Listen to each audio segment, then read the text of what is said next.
Hello guys, అందరికీ నమస్కారం. Welcome to my YouTube channel Pithapuram MLA గారి తాలూకా అమ్మాయి. సో నాకు కూడా ఇప్పుడే తెలిసిన విషయం ఏంటంటే మీషో వల్ల చాలా నష్టం అయితే జరిగిపోయింది. సో నాకు కూడా మీషో వల్ల మినిమం ఒక 1000కి అయితే బొక్క పడింది. సో దీన్ని ఎలా రీసాల్వ్ చేయాలి, దీన్ని మనీ ఎలా తప్పించుకోవాలి, మళ్ళీ అవి రప్పియాలంటే ఎలా ఏంటి నాకు అర్థం కాలేదు. సో మైనస్ బ్యాలెన్స్ పడ్డాయి. సో నా ప్రోడక్ట్ నేను ఏదైతే పంపించానో అది రిటర్న్ వార్నింగ్ వేరేది వచ్చింది. దాన్ని నేను మళ్ళీ వెనక పంపించాను, బట్ అది ఓపెన్ చేయకుండానే పంపించాను. బట్ డబ్బులు వస్తాయా రావా కన్ఫ్యూజన్లో ఉన్నానమాట. సో ఫస్ట్ టైం చేస్తున్నాను కదా, సో నాకు కూడా చాలా చాలా డౌట్స్ అయితే ఉన్నాయి.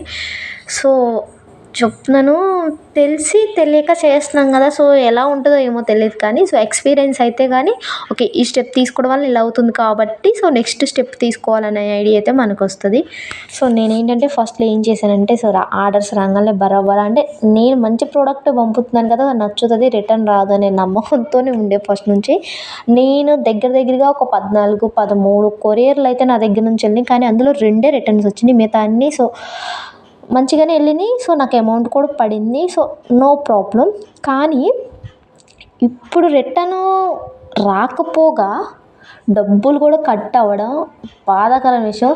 సో మనం ఇన్వెస్ట్ చేసేదే ఏదో కొద్ది చిన్నది, సో ఇందులో కూడా బొక్క అంటే ఇంకా మనకు నష్టమే కదా, లాభం ఎక్కడ కనిపిస్తుంది అందులో అనిపించింది.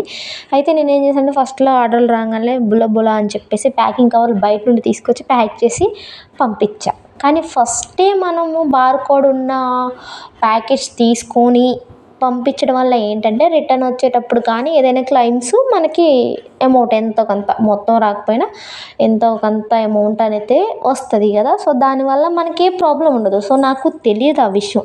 సో అవి ఎలా తీసుకోవాలి ఏంటో కూడా నాకు ఐడియా లేదు. సరే నేను చూసి తీసుకుందాంలే, ఇప్పుడు ఆల్రెడీ ఉన్నాయి కదా అని లైట్ తీసుకున్నాను. కానీ ఇక్కడ అదే వచ్చింది తెప్పలు. సో అది తీసుకోకపోవడం వల్ల నాకు సంబంధించిన వాటిల్లో పంపించడం వల్ల ఏమైంది అంటే పోకపడింది. సో నాకు ఇష్టమైన ఒక మంచి శారీ సో ఆర్డర్ వచ్చింది కదా అని చెప్పేసి పంపించా, కానీ అది రిటర్న్ అయితే రాలేదు ఫ్రెండ్స్. నిజంగా ఘోరంగా అది వాళ్ళు డబల్ పార్సిల్ చేస్తారు కదా, సో ట్రాన్స్ఫర్ కవర్లో చేసి పంపించారు.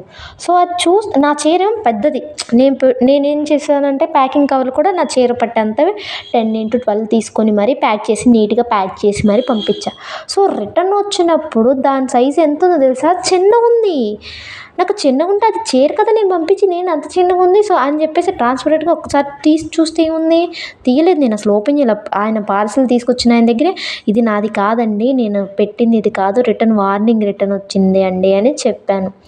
చెబితే ఆయన ఎమ్మటనే వార్నింగ్ రిటర్న్ అని అక్కడే మెన్షన్ చేసుకున్నాను, నేను ఓపెన్ చేయకుండా. సరే ఆయన పెట్టుకున్నాడు కాబట్టి ఒకవేళ నేను ఓపెన్ చేస్తే ఇక్కడ వేరేది వీడియో తీసుకోకుండా ఓపెన్ చేసి దవదవ ఏదో అయిపోయేది. సో కానీ ఆయన దగ్గరే పెట్టాను కాబట్టి సేఫ్ సైడ్ ఏమో అని నేను అనుకున్నాను. కానీ నాకు అటు నుంచి ఇంకేం రిప్లై రాలేదు. సో అవి డబ్బులు వస్తాయా రావా ఏమి కూడా నాకు ఇప్పటికీ అర్థం కావట్లేదు. చూడండి నా చీర ఎంత బాగుంటుందంటే స్పెషల్ అది. సో తెలుసా, కొంగుపాటు స్పెషల్ అసలుకి పాండిచేరి శారీస్. సో అంత మంచి చీరని నేను ఫ్రాడ్ జరుగుతున్నాయండి. మధ్యలో వాళ్ళు చేస్తున్నారా లేదా డైరెక్ట్ కస్టమర్స్ చేస్తున్నారా తెలియదు కానీ సో మనం ఇన్సూరెన్స్ ఈ క్లెయిమ్స్ ఇవన్నీ తీసుకోకపోతే నష్టపోతాం.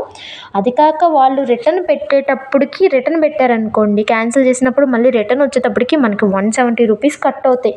మన ప్రోడక్ట్ ఎట్టా అమ్ముడుకుపోదు, కానీ మనకి డెలివరీ ఛార్జెస్ మాత్రం 170 to 160 to 200, మినిమం 200 ఉంటాయంట.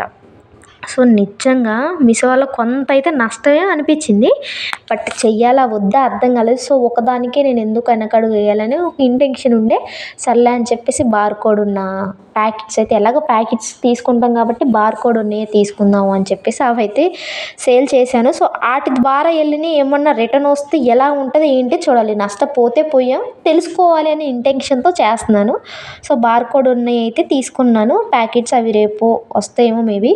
అవి వచ్చినప్పుడు అవి కూడా ఇస్తాను. వాటి వల్ల ఏమన్నా ఎఫెక్ట్ ఉందా అన్నది చూడాలి.